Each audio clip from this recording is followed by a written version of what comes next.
ओम नमो भगवते वासुदेवाय। मेरे वीडियो में आप सबका स्वागत है। आज है बृहस्पतिवार। आज बृहस्पतिवार के दिन हम बृहस्पति देव की व्रत कथा का श्रवण करेंगे। तो चलिए वीडियो को स्टार्ट करते हैं। पुरुषोत्तम मास की बृहस्पतिवार को बृहस्पति देव की कथा का श्रवण करते हैं। बोलो बृहस्पति देव की जय। एक समय की बात है, भारतवर्ष में एक राजा राज्य करता था। वह बड़ा ही प्रतापी और दानी था। वह नित्य प्रति मंदिर में दर्शन करने जाता था तथा ब्राह्मण और गुरु की सेवा किया करता था। उसके दरवाजे से कोई भी निराश होकर नहीं लौटता था तथा प्रत्येक गुरुवार को वह व्रत रखता एवं पूजन करता था। हर एक दिन गरीबों की सहायता करता था, परंतु यह सब बातें उसकी रानी को अच्छी नहीं लगती थी और वह ना ही व्रत करती थी और ना ही किसी को एक पैसा तक दान में देती थी तथा राजा से भी ऐसा करने को मना करती थी। एक समय की बात है, राजा तो शिकार खेलने वन को गए थे। घर पर रानी और दासी थी। उसी समय गुरु बृहस्पति देव एक साधु का रूप धारण कर राजा के दरवाजे पर भिक्षा मांगने आए। रानी से भिक्षा मांगी तो वह कहने लगी, हे महाराज, मैं इस दान पुण्य से तंग आ गई हूँ। मेरे से तो घर का कार्य ही समाप्त नहीं होता है। इस कार्य के लिए तो मेरे पतिदेव ही बहुत हैं। अब आप इस प्रकार की कृपा करें कि यह सब धन नष्ट हो जावे और मैं आराम से रह सकूं। साधु बोले, हे देवी, तुम तो बड़ी विचित्र हो। संतान और धन से तो कोई भी दुखी नहीं होता। इसको सभी मनुष्य चाहते हैं। पापी भी धन और पुत्र की इच्छा करता है। अगर आपके पास धन अधिक है तो भूखे मनुष्यों को भोजन कराओ, प्याऊ लगाओ, ब्राह्मणों को दान दो, धर्मशाला बनवाओ, कुआं, तालाब, बावड़ी, बाग, बगीचे आदि के निर्माण कराओ तथा निर्धन मनुष्यों की कुंवारी कन्याओं का विवाह कराओ तथा अनेकों यज्ञ आदि धर्म करो। इस प्रकार के कर्मों से आपके कुल का और आपका नाम परलोक में सार्थक होगा तथा स्वर्ग की प्राप्ति होगी। मगर वह रानी इन सब बातों से खुश न हुई और बोली, हे साधु महाराज, मुझे ऐसे धन की कोई आवश्यकता नहीं है जिसको और मनुष्य में दान दूं और जिसको रखने संभालने में मेरा सारा समय बर्बाद हो जाए। साधु ने कहा, हे देवी, तुम्हारी ऐसी इच्छा है तो ऐसा ही होगा। मैं तुम्हें बताता हूँ, वैसा ही करना। बृहस्पतिवार के दिन घर को गोबर से लीपना, अपने केशों को धोना, केशों को धोते समय स्नान करना, राजा से कहना कि वह हजामत बनवाए, भोजन में मांस मदिरा खाना, कपड़ा धोबी के यहाँ धुलने डालना। इस प्रकार 7 बृहस्पतिवार करने से तुम्हारा सब धन नष्ट हो जाएगा। यह कहकर वह साधु महाराज वहां से अंतर्ध्यान हो गए। रानी ने साधु के कहे अनुसार वैसा ही किया। 3 बृहस्पति ही बीते थे कि उसका समस्त धन संपत्ति नष्ट हो गया और भोजन के लिए दोनों समय परिवार तरसने लगा तथा सांसारिक भोगों से दुखी रहने लगा। तब वह राजा रानी से कहने लगी, हे रानी, तुम यहाँ रहो, मैं दूसरे देश जाऊंगा, क्योंकि यहाँ पर मुझे सभी मनुष्य जानते हैं, इसलिए कोई कार्य भी नहीं कर सकता। देश छोड़ी परदेश भिक्षा बराबर होता है। ऐसा कहकर राजा परदेश चला गया।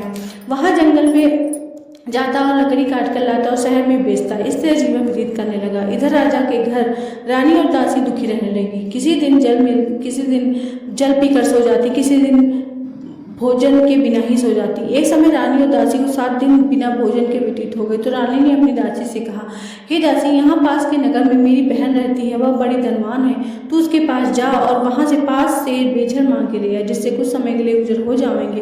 इस प्रकार रानी की आज्ञा मानकर दासी रानी की बहन के पास गई तो रानी की बहन उस समय पूजन कर रही थी, क्योंकि उस रोज बृहस्पतिवार का दिन था। जब दासी ने रानी की बहन को देखा तो उससे बोली, हे रानी, मुझे तुम्हारी बहन ने भेजा है, मेरे लिए 5 सेर बेझर दे दो। इस प्रकार दासी ने अनेक बार कहा, परंतु रानी ने कुछ उत्तर नहीं दिया, क्योंकि वह उस समय बृहस्पतिवार की व्रत कथा सुन रही थी। इस प्रकार जब दासी को किसी प्रकार का उत्तर नहीं मिला तो वह बहुत दुखी हुई और लौट कर अपने घर आ गई और उसे बहुत क्रोध भी आया। अपने गांव आकर रानी के पास बोली, हे रानी, आपकी बहन बहुत ही धनी स्त्री है। वह छोटे लोगों से बात भी नहीं करती, क्योंकि मैंने उससे अनेक बार कहा, परंतु उसने कोई उत्तर नहीं दिया। मैं वापस चली आई। रानी बोली, हे दासी, इसमें उसका कोई दोष नहीं है। जब बुरे दिन आते हैं तो कोई सहारा नहीं होता। अच्छे बुरे का पता विपत्ति में ही चलता है। जो ईश्वर की इच्छा होगी वही होगा। यह सब हमारे भाग्य का दोष है। इधर उस रानी ने देखा कि मेरी बहन की दासी आई थी, परंतु मैं उससे कुछ भी नहीं बोली। इससे वह बहुत दुखी हुई होगी और यह सोच कथा को सुन और विष्णु भगवान का पूजन समाप्त कर वह रानी अपने बहन के घर चल दी और जाकर अपनी बहन से कहने लगी, हे बहन, मैं बृहस्पतिवार की व्रत कथा कह रही थी, तुम्हारी दासी गई, परंतु जब तक कथा होती है न ना उठते हैं ना बोलते हैं, इसलिए मैं नहीं बोली। कहो दासी क्यों गई थी? रानी बोली, बहन हमारे अनाज नहीं था, वैसे तुमसे कोई बात छिपी नहीं है, इसी कारण मैंने दासी को तुम्हारे पास 5 सेर बेचन लेने के लिए भेजा था। रानी बोली, बहन देखो, बृहस्पति भगवान सबकी मनोकामनाओं को पूरी करते हैं, देखो शायद तुम्हारे घर में ही अनाज रखा हो। इस प्रकार का वचन जब रानी ने सुना तो वह घर के अंदर गई तो वहाँ उसे एक घड़ा बीजर से भरा हुआ मिल गया। तब वह रानी और दासी बहुत ही खुश हुई और दासी से कहने लगी, हे रानी देखो, वैसे हमको जब अन्न नहीं मिलता था हम रोज ही व्रत करते हैं, अगर इनसे व्रत की विधि और कथा पूछ ली जाए तो हम भी व्रत किया करेंगे। तब उस रानी ने अपनी बहन से पूछा, हे बहन, बृहस्पतिवार के व्रत में क्या क्या लगता है? तब उस रानी ने अपनी बहन से कहा, हे बहन, बृहस्पतिवार के व्रत में चने की दाल मुनक्का से विष्णु भगवान का केले की जड़ में पूजन करें, दीपक जलाएं, पीला भोजन करें और कहानी कहें। इस प्रकार करने से गुरु भगवान प्रसन्न होते हैं, अन्न पुत्र धन देते हैं, मनोकामनाओं की पूर्ति करते हैं। इस प्रकार रानी और दासी दोनों ने निश्चय किया कि बृहस्पति भगवान का पूजन जरूर करेंगी। 7 रोज बाद जब बृहस्पतिवार आया तो उन्होंने व्रत रखा, घुड़सवार में जाकर चना और गुड़ लाएं, उसकी दाल से केले की जड़ का तथा विष्णु भगवान का पूजन किया। अब भोजन पीला कहाँ से आवे, बेचारी बड़ी दुखी हुई थी, परंतु उन्होंने व्रत किया था, इसी कारण गुरु भगवान प्रसन्न थे और 2 थाली में सुंदर भोजन पीला भोजन लेकर आए और दासी को देकर बोले, हे रानी, हे दासी, यह तुम्हारी और रानी के लिए भोजन है, तुम दोनों कर लेना। दासी भोजन पाके बड़ी प्रसन्न हुई और रानी से बोली, चलो रानी जी भोजन कर लो। रानी को इस विषय में कुछ भी नहीं पता था, इसलिए वह दासी से बोली, तू ही भोजन कर, तो हमारे व्रत में हंसी उड़ाती है। दासी बोली, एक महात्मा भोजन दे गया। रानी कहने लगी, वह भोजन तेरे लिए ही दे गया होगा, तू ही भोजन कर। दासी ने कहा, वह महात्मा हम दोनों को 2 थाली में भोजन दे के गया है, इसलिए हम तुम साथ साथ भोजन करेंगे। इस प्रकार रानी और दासी ने गुरु भगवान को नमस्कार कर भोजन प्रारंभ किया तथा प्रत्येक बृहस्पतिवार का व्रत करने लगी और गुरु भगवान का व्रत तथा विष्णु भगवान का पूजन करने लगी। बृहस्पति भगवान की कृपा से रानी दासी के पास धन हो गया। रानी फिर उस प्रकार से आलस करने लगी। तब दासी बोली, हे रानी देखो, वैसे जब हमें भोजन नहीं मिलता हम रोज ही जब हमारे पास धन नहीं था तो तुम बहुत आलस करती थी, अब तुम्हें धन मिला है और तो तुम्हें धन रखने में कष्ट होता है, इस कारण सभी धन नष्ट हो जाता है। अब गुरु भगवान की कृपा से हमें धन मिला है तो तुम्हें फिर आलस्य होता है। बड़ी मुसीबतों के बाद हमने धन पाया है, इसलिए हमें दान पुण्य करना चाहिए। दान में भूखे मनुष्यों को भोजन कराओ, पर्यावरण लगवाओ, ब्राह्मणों को दान दो, कुआं तालाब बावड़ी आदि का निर्माण कराओ, मंदिर पाठशाला बनवाकर दान दो, कुंवारी कन्याओं का विवाह कराओ, धन को शुभ कार्यों में खर्च करो, जिससे तुम्हारी कुल का यश बढ़ेगा, स्वर्ग की प्राप्ति होगी तथा पितृ प्रसन्न होंगे। तब रानी ने इस प्रकार के कर्म करने प्रारंभ कर दी तो काफी यश फैलने लगा। एक दिन रानी दासी विचार करने लगी कि ना जाने राजा किस दशा में होंगे, उनकी कोई खोज खबर नहीं। गुरु भगवान से उन्होंने प्रार्थना की तो भगवान ने रात्रि में राजा को स्वप्न में कहा, हे राजा, उठ, तेरी रानी तुझके याद करिए, अपने देश को चला जा। राजा प्रातःकाल उठा और विचार करने लगा कि स्त्री जाति खाने पहनने की संगनी होती है, पर भगवान की आज्ञा मानकर वह अपने नगर को चलने के लिए तैयार हो गया। इससे पूर्व जब राजा प्रदेश में चला गया था तो बहुत ही दुखी रहने लगा था। प्रतिदिन जंगल में से लकड़ियां बीन कर लाता और उन्हें शहर में बेचकर अपने दुखी जीवन को बड़ी कठिनता के साथ व्यतीत करता था। एक दिन राजा दुखी को पुरानी बातों को याद कर रोने लगा। तब उस जंगल में बृहस्पति देव साधु का रूप धारण कर आए और राजा के पास आकर बोले, हे लकड़हारे, तुम इस सुनसान जंगल की चिंता में बैठकर मुझको बतलाया। सुन राजा के तुम्हें जलवा आए। साधु की वंदना कर बोला, हे प्रभु, आप तो सब कुछ जानने वाले हैं। इतना कहने पर साधु को अपनी संपूर्ण कहानी सुना दी। महात्मा दयालु होते हैं, वे राजा से बोले, हे राजा, तुम्हारी स्त्री ने बृहस्पति देव का अपमान किया था, जिस कारण तुम्हारी दशा हुई है। अब तुम किसी प्रकार की चिंता मत करो, भगवान तुम्हें पहले से अधिक धन देगा। देखो, तुम्हारी स्त्री ने बृहस्पति देव का व्रत प्रारंभ कर दिया है। तुम मेरा कहना मानकर बृहस्पतिवार का व्रत करके चने की दाल गुड़ जल के लोटे में डाल करके रेखा पूजन करो, फिर कथा कहो, सुनो, तुम्हारी सारी मनोकामनाओं भगवान तुम्हारी सारी मनोकामनाओं को पूर्ण करेंगे। साधु को प्रसन्न देकर राजा बोला, हे प्रभु, मुझे लकड़ियां बेचकर इतना पैसा नहीं मिलता जिससे भोजन के उपरांत कुछ बचा सकूं। मैंने रात में अपने रानी की आंखों देखा था, मेरे पास कुछ भी नहीं है जिससे खुशगवान मांस हो, फिर कौन सी कथा, मुझे कुछ भी मालूम नहीं है। साधु ने कहा, हे राजा, तुम किसी प्रकार चिंता मत करो, बृहस्पतिवार के दिन तुम रोजाना की तरह लकड़ियां लेकर शहर को जाओ, तुमको रोग से दुगना धन प्राप्त होगा, जिससे तुम भली भांति भोजन कर लोगे। बृहस्पतिवार का पूजा का सामान भी आ जाएगा। बृहस्पतिवार की कहानी निम्न प्रकार से है। बोलो बृहस्पति देव की जय, विष्णु भगवान की जय।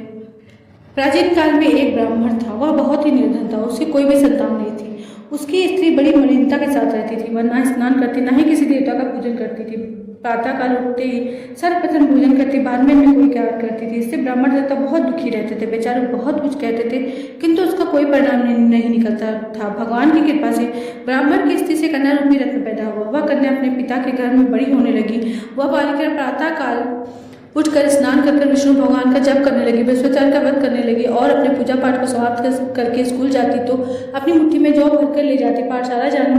पाठशाला जाने के मार्ग में डालती जाती, वही जो सड़ के हो जाते, लौटते समय बीन के ले आती। एक दिन वह बालिका सूप में जौ को फटक साफ कर रही थी तो उसकी माँ ने देख लिया। कहा, हे बेटी, सोने के जौ को फटकने के लिए सोने का सूप होना चाहिए। दूसरे दिन गुरुवार था। इस कन्या ने व्रत रखा और बृहस्पति देव से प्रार्थना करके कहा, हे प्रभु, मैंने आपकी पूजा सच्चे मन से की होगी तो मेरे सोने का सूप दे देना। बृहस्पति देव ने उसकी प्रार्थना स्वीकार कर ली और जनक की तरह वह कन्या जौ फैलाती जानने लगी। और जब लौट कर जौ बीन रही थी तो बृहस्पति की कृपा से सोने का सूप मिल गया। उसे वह घर ले गई और उसे जौ साफ करने लगी, परंतु उसकी माँ का वही ढंग रहा। एक दिन की बात है, कन्या सोने के सूप में जौ साफ कर रही थी। उस समय शहर का दरबार राजपूत वहां से होकर निकला। इस कन्या के रूप और कार्य को देखकर मोहित हो गया और अपने घर आ भोजन जल त्याग उदास होकर लेट गया। जब यह बात उसके पिता को पता चली तो वे बोले, बेटा, किसने तुम्हारा अपमान किया है या तुम्हें किसी बात का कष्ट है अथवा कोई और कारण है, सो कहो, मैं वही कार्य करूंगा जिसमें प्रसन्नता मिलेगी।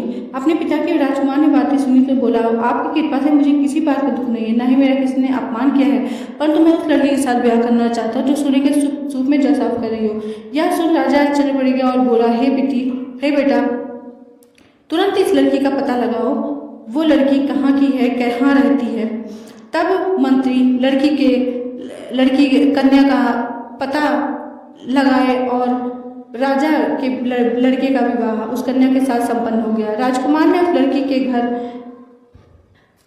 का विवाह कन्या के साथ संपन्न होते ही कन्या के उस घर से जाते ही पहले की भांति ब्राह्मण देवता के घर में गरीबी का निवास हो गया था। भोजन के लिए भी अन्न बड़ी मुश्किल से मिलता था। एक दिन दुखी हो ब्राह्मण देवता अपनी पुत्री के पास गए। बेटी ने पिता की दुखी अवस्था को देखा तो अपनी माँ का समाचार पूछा। तब ब्राह्मण ने सभी हाल कह दिया। कन्या ने बहुत सा धन देकर अपने पिता को विदा किया। इस तरह ब्राह्मण का कुछ समय सुखपूर्वक व्यतीत हो गया। कुछ दिन बाद फिर वही हाल है। ब्राह्मण फिर अपनी कन्या के यहाँ गया, सभी हाल कहा तो लड़की बोली, हे पिताजी, आप माता जी को यहाँ ले आइए, मैं इन्हें विधि बता दूंगी, इससे आपकी गरीबी दूर हो जाएगी। वह ब्राह्मण देवता अपनी स्त्री को साथ लेकर पहुंचे तो पुत्री अपनी माँ को समझाने लगी, हे माँ, तुम प्रातः काल उठकर प्रसन्न स्नान करके विष्णुनाथ का पूजन करो, तुम्हारी सब दरिद्रता दूर हो जाएगी। परंतु उसकी माँ ने एक भी बात नहीं मानी और प्रातः काल उठकर अपनी पुत्री और बच्चों का जूठन खा लिया करती थी। एक दिन उसकी पुत्री को बहुत ही गुस्सा आया।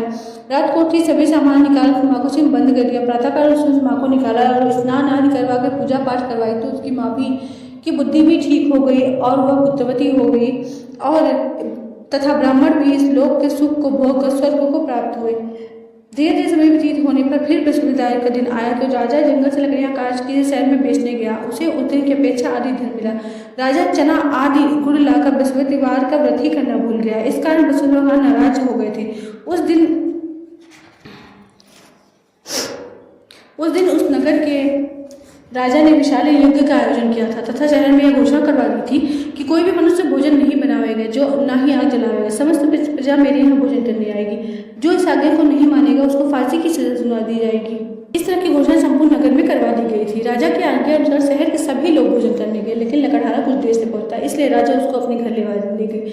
ले जाकर भोजन करा ही रहे थे कि रानी की दृष्टि खूंटी पर पड़ी, जिस पर हार लटका रखा था। वह हवा दिखाई नहीं दिया तो रानी ने निश्चय किया कि मेरा हार इसी मनुष्य ने चुराया है। उसी समय पुलिस बुलवाकर उसको जेल खाने में डलवा दी। जब राजा जेल खाने में गया तो बहुत दुखी हो विचार करने लगा कि ना जाने कौन से पूर्व जन्म के कर्म है जो कि मुझे दुख प्राप्त हुआ है। और उसी समय उसी साधु को याद करने लगा जो जंगल में मिला था। उसी समय तत्काल बृहस्पति साधु के रूप में प्रकट हुए और उसकी दशा को देख कहने लगे, रे मूर्ख, तूने बृहस्पति देव की कथा नहीं कही थी, इसी कारण तुझे दुख प्राप्त हुआ है। अब चिंता मत करना, बृहस्पति देव का पूजन करने से सभी कष्ट दूर हो जाएंगे। बृहस्पतिवार के रोज 4 पैसे पड़े मिलेंगे।